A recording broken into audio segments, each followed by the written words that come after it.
नमस्कार, मैं हूं अंकुर और आप देख रहे हैं सत्य हिंदी। एक नजर डाल लेते हैं अब तक की सुर्खियों पर। भारत के विदेश मंत्रालय ने सोमवार को जारी अपनी वार्षिक रिपोर्ट में कहा है कि एलएसी की यथास्थिति को बदलने के लिए चीन द्वारा एक तरफा प्रयास जारी हैं। इसके कारण ही भारत चीन द्विपक्षीय संबंध प्रभावित हुए हैं। विदेश मंत्रालय ने कहा है कि चीन ने एलएसी पर एक तरफा स्थिति को बदलने का प्रयास शांतिपूर्ण बातचीत के जरिए पूर्वी लद्दाख में मुद्दों को हल करने पर सहमत होने के बाद भी जारी रखा।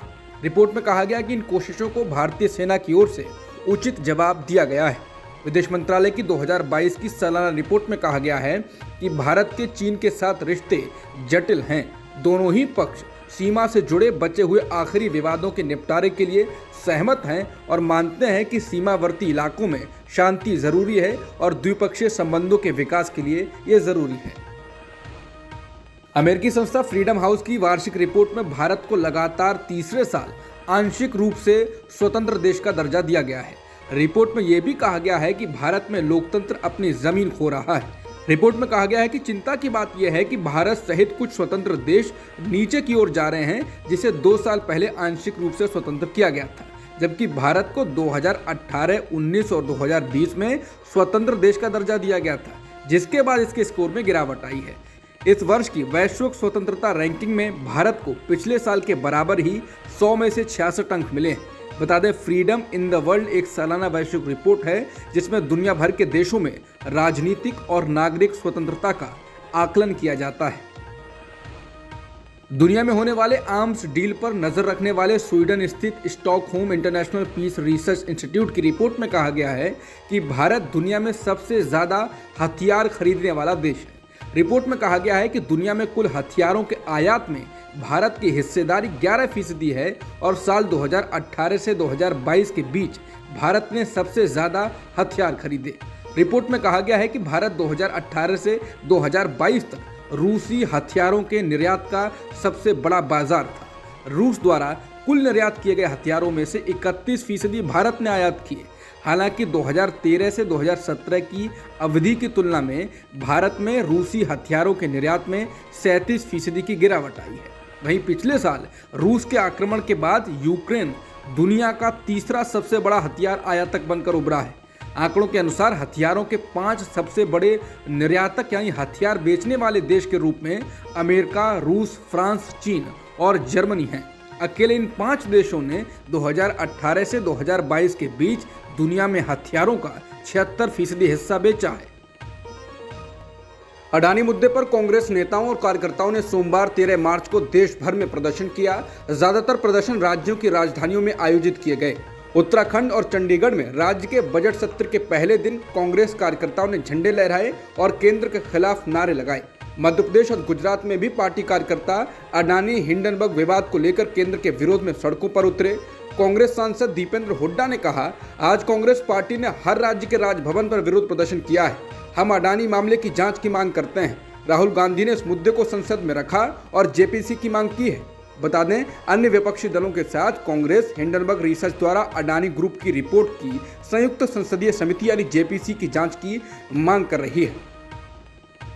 अडानी मुद्दे पर विपक्ष लगातार केंद्र की मोदी सरकार पर हमलावर है और जेपीसी जांच की मांग कर रहा है। इसके साथ ही विपक्ष लगातार ये भी आरोप लगा रहा है कि उसको सदन में बोलने से रोका जा रहा है। इसी सिलसिले को आगे बढ़ाते हुए कांग्रेस के अध्यक्ष मल्लिकार्जुन खड़गे ने आरोप लगाया है कि उन्होंने अडानी मुद्दे पर एक संयुक्त संसदीय समिति की मांग की, लेकिन उन्हें सोमवार को सदन में मात्र 2 मिनट के लिए भी बोलने की अनुमति नहीं दी गई, जबकि पीयूष गोयल को बोलने के लिए 10 मिनट का समय दिया गया। मल्लिकार्जुन खड़गे ने मीडिया से बात करते हुए कहा कि देश को तानाशाही तरीके से चलाया जा रहा है और फिर ये लोकतंत्र की बात करते हैं। सदन के नेता पीयूष गोयल ने एक सवाल उठाया जिसका सदन से कोई संबंध नहीं था। राहुल जी ने जो लंदन में कहा उसे उन्होंने राज्यसभा में उठाया। ये नियम के तहत गलत है। खड़गे ने कहा कि वो किसी ऐसे व्यक्ति के बारे में कैसे सवाल उठा सकते हैं जो सदन का हिस्सा भी नहीं है। सदन के नेता 10 मिनट बोले और विपक्ष के नेता को सिर्फ 2 मिनट का समय दिया गया। ये कौन सा नियम है? खड़गे ने कहा, ये लोकतंत्र का अंत है और यही राहुल गांधी ने सेमिनार में कहा था।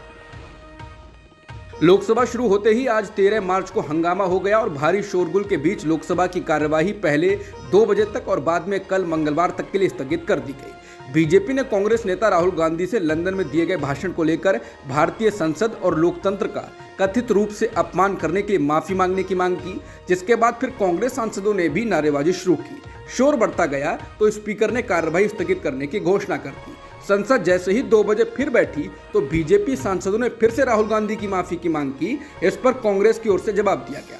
इसके बाद स्पीकर ओम बिरला ने बिजनेस एडवाइजरी कमेटी की बैठक बुलाई तो वहां से कांग्रेस के अधीर रंजन चौधरी और डीएमके नेता टीआर बालू ने उस बैठक का बहिष्कार किया। बता दें, केंद्रीय रक्षा मंत्री राजनाथ सिंह ने संसद की कार्रवाई की शुरुआत ही राहुल गांधी से उनके लंदन भाषण पर माफी मांगने के साथ की, तो राज्यसभा में पीयूष गोयल ने भी राहुल गांधी से माफी की मांग की। भाजपा नेता गिरिराज सिंह ने राहुल गांधी पर आज जमकर हमला बोला। गिरिराज ने कहा कि राहुल गांधी ने विदेश में जाकर जो भारत का नाम खराब करने की कोशिश की है, इससे उनके ऊपर देशद्रोह का केस चलना चाहिए। उन्होंने कहा कि कांग्रेस नेता के विचार टुकड़े टुकड़े गैंग से कम नहीं है। गिरिराज ने कहा कि जब कोई देश के बाहर प्रधानमंत्री को अपमानित करता है तो वो देश को अपमानित करता है। उन्होंने कहा कि राहुल गांधी ने ब्रिटेन में जाकर भारत के लोकतंत्र को बदनाम करने का काम किया है, वो दर्शाता है कि उनके विचार देशद्रोही से कम नहीं। उन्होंने कहा कि राहुल के विचार और आचरण को देखते हुए उनके खिलाफ देशद्रोह का मामला चलना चाहिए। ईडी के रेड के और उसके बाद मीडिया रिपोर्ट्स में पैसे बरामद करने को लेकर किए जा रहे दावों पर बिहार के डिप्टी सीएम तेजस्वी यादव ने पलटवार किया। तेजस्वी ने कहा कि हमने तो पहले ही कहा था ये लोग आएंगे, 100 करोड़ से पहले 8,000 करोड़ का हिसाब तो दे दें। 2017 में ऐसे ही इन्होंने किया था। 8,000 करोड़ का क्या हुआ? कुछ नहीं है। लोग कह रहे हैं कि मेरे पास से इतना खजाना मिला है, ठेंगा मिला है। ये प्रचार, झूठा प्रचार इस तरह कर रहे हैं जैसे असल अडानी हम ही हैं। मतलब सीबीआई या तो कंफ्यूज हो गई है या मेरी शक्ल अडानी से मिलती है। उन्होंने कहा कि 80,000 करोड़ का घोटाला छोड़कर इतने साल से हर बार 2-4 दिन बाद ये रेड मारते हैं और न्यूज़ में प्लांटेड खबर आती है। तेजस्वी यादव ने कहा, वही पुरानी चीज़ें, रेलवे। आप लोगों के पास कोई अलग कहानी नहीं है क्या? भारतीय फिल्म RRR के गाने नाटू नाटू ने बेस्ट ओरिजिनल सॉन्ग कैटेगरी का ऑस्कर पुरस्कार जीत लिया है। संगीतकार MM केरावनी और गीतकार चंद्रबोस को ऑस्कर से सम्मानित किया गया। SS राजामौली द्वारा निर्देशित और अभिनेता रामचरण और जूनियर NTR की एक्टिंग से सजे इस गाने ने पहले से ही धूम मचा रखी है। नाटू नाटू ने इससे पहले गोल्डन ग्लोब अवार्ड भी जीता था। ऑस्कर अवार्ड में इस बार भारत ने अपनी दम दिखा दी है। नाटू नाटू गाने के अलावा बेस्ट शॉर्ट डॉक्यूमेंट्री का ऑस्कर द एलिफेंट विस्परर्स ने जीता है। द एलिफेंट विस्परर्स के निर्माता गुनीत मोंगा ने इवेंट की तस्वीर साझा की। उन्होंने कहा, यह रात ऐतिहासिक है क्योंकि ये किसी भारतीय प्रोडक्शन के लिए अब तक का पहला ऑस्कर है। बता दें, द एलिफेंट विस्परर्स को 8 दिसंबर 2022 को रिलीज किया गया था। 39 मिनट्स की इस Indian American short documentary film में एक कपल और उनके बेबी एलिफेंट से बॉन्डिंग की कहानी को शानदार तरीके से दिखाया गया है। ऑस्कर 2023 में भारत को 2 अहम पुरस्कार मिलने के बाद प्रधानमंत्री नरेंद्र मोदी ने बधाई दी, साथ ही कहा है कि भारत गर्व महसूस कर रहा है। पीएम मोदी ने ट्वीट कर कहा कि असाधारण नाटू नाटू की लोकप्रियता वैश्विक है। ये एक ऐसा गाना होगा जिसे सालों तक याद रखा जाएगा। इस प्रतिष्ठित सम्मान के लिए MM केरावनी, चंद्रबोस और पूरी टीम को बधाई। पीएम मोदी ने कहा कि भारत बहुत खुशी और गर्व महसूस कर रहा है। एक अन्य ट्वीट में पीएम मोदी ने द एलिफेंट विस्परर्स की पूरी टीम को बधाई दी और कहा, कार्तिकी गोंजाल्विस और गुनीत मोंगा की फिल्म बेहतरीन तरीके से सतत विकास की अहमियत और प्रकृति के साथ सामंजस्यपूर्ण जीवन को रेखांकित करती है। Everything everywhere all at Once को बेस्ट फिल्म का ऑस्कर पुरस्कार मिला है। इसी फिल्म के लिए मलेशियाई अभिनेत्री मिशेल यू ने बेस्ट लीड एक्ट्रेस का ऑस्कर अवार्ड भी जीता है। बेस्ट डायरेक्टर का ऑस्कर भी Everything everywhere all at once के लिए डेनियल कॉन और डेनियल शेनट यानी द डेनियल को मिला है। बेस्ट फिल्म एडिटिंग के लिए भी इसी फिल्म को ऑस्कर अवार्ड मिला है। इसके साथ ही बेस्ट ओरिजिनल स्क्रीन प्ले का ऑस्कर भी इसी फिल्म के लिए डेनियल कॉन और डेनियल शेनट ने अपने नाम किया है। इसी फिल्म में बेस्ट सपोर्टिंग एक्ट्रेस के रोल के लिए जेमी ली कर्टिस ने ऑस्कर अपने नाम किया और की हू कॉन ने Everything everywhere all at once के लिए बेस्ट सपोर्टिंग एक्टर कैटेगरी में अवार्ड जीता है। बता दें कि Everything everywhere all at once इस साल ऑस्कर में अब तक सबसे ज़्यादा अवार्ड जीतने वाली फिल्म बन गई है। इस बार के ऑस्कर अवार्ड्स में सर्वश्रेष्ठ अभिनेता का ऑस्कर पुरस्कार हॉलीवुड अभिनेता ब्रेंडन फ्रेजर को मिला है। उन्हें द वेल फिल्म में उनके अभिनय के लिए अवार्ड दिया गया है। वहीं बेस्ट एक्ट्रेस का अवार्ड मिशेल यो को मिला। मलेशियाई अभिनेत्री मिशेल यो ने यह अवार्ड उनकी film everything everywhere all at once के लिए जीता है। गुजरात के बाद अब मध्य प्रदेश विधानसभा ने बीबीसी के खिलाफ कार्रवाई की मांग करते हुए एक प्रस्ताव पारित किया है। ये प्रस्ताव बीजेपी विधायक शैलेंद्र जैन ने पेश किया था। प्रस्ताव में गुजरात दंगों और पीएम मोदी को लेकर बनाई गई डॉक्यूमेंट्री को लेकर बीबीसी के खिलाफ कार्रवाई करने की अपील की गई।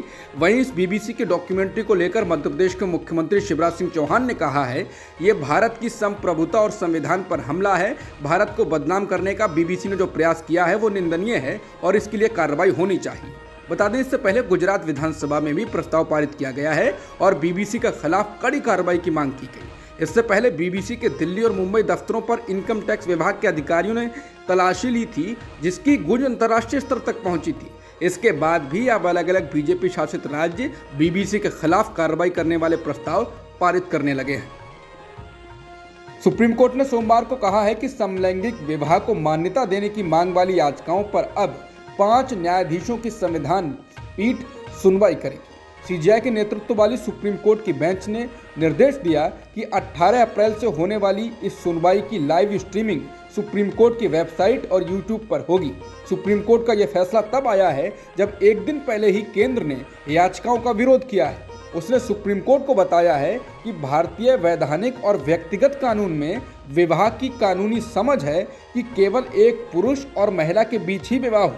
इसने ये भी कहा कि इसमें कोई भी हस्तक्षेप व्यक्तिगत कानूनों के नाजुक संतुलन में पूरी तरह से तबाही मचाएगा। अदालत से इस मुद्दे को संसद पर छोड़ने का आग्रह करते हुए केंद्र सरकार ने जोर देकर कहा कि कोई भी बदलाव सक्षम विधायिका के समक्ष ही हो सकता है। इसने ये भी कहा कि भारतीय दंड संहिता की धारा 377 के डिक्रिमिनलाइजेशन के बावजूद याचिकाकर्ता देश के कानूनों के तहत ही समलैंगिक विवाह के लिए मौलिक अधिकार का दावा नहीं कर सकते हैं। सुनवाई के दौरान 3 जजों की बेंच ने कहा, इस फैसले का समाज पर बहुत बड़ा असर पड़ेगा, इस पर विचार किया जाना चाहिए। सुप्रीम कोर्ट ने सोमवार को इलाहाबाद हाई कोर्ट के 2017 के आदेश के खिलाफ दायर उन अपीलों को खारिज कर दिया जिसमें इलाहाबाद हाई कोर्ट परिसर में स्थित एक मस्जिद को हटाने का आदेश दिया गया था।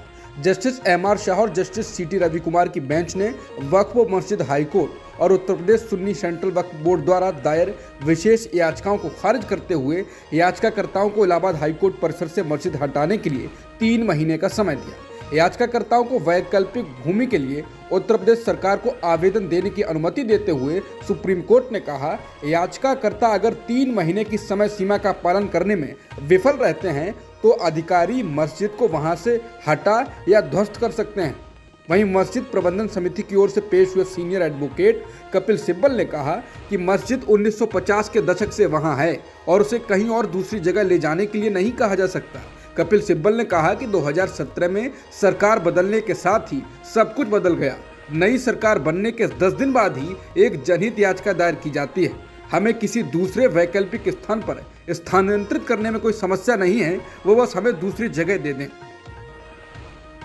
पाकिस्तान के पूर्व प्रधानमंत्री और पीटीआई प्रमुख इमरान खान के खिलाफ सोमवार को 2 मामलों में गैर जमानती वारंट जारी किया गया है। इमरान के खिलाफ तोशाखाना मामले में कोर्ट के सामने पेश नहीं होने और पिछले साल एक जनसभा के दौरान महिला जज को कथित तौर पर धमकी देने के मामले में यह गिरफ्तारी वारंट जारी किया गया है।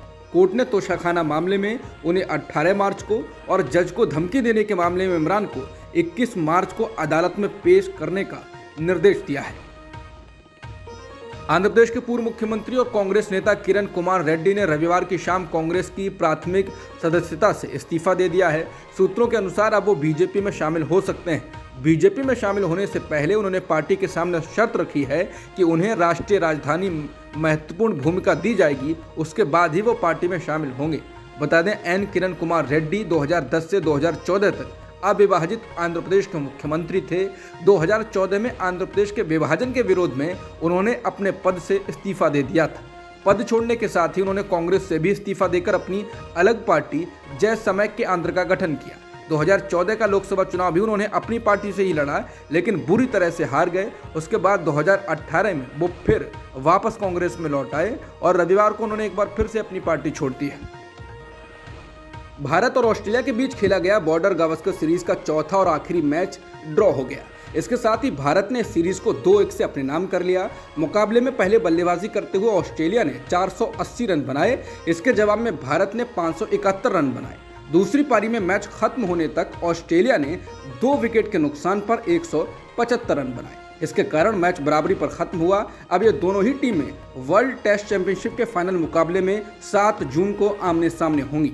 दरअसल भारत चौथे टेस्ट मुकाबले के नतीजे से पहले ही वर्ल्ड टेस्ट चैंपियनशिप के फाइनल में पहुंच गया था, क्योंकि न्यूजीलैंड ने 2 टेस्ट मैचों की सीरीज के पहले मुकाबले में श्रीलंका को 2 विकेट से हरा दिया। इसके बाद पॉइंट टेबल में आगे होकर भारत WTC के फाइनल में पहुंच गया। ऑस्ट्रेलिया इससे पहले ही फाइनल में पहुंच चुकी है। अब तक की खबरों में इतना ही। बाकी खबरों के लिए बने रहें सत्य हिंदी के साथ। नमस्कार।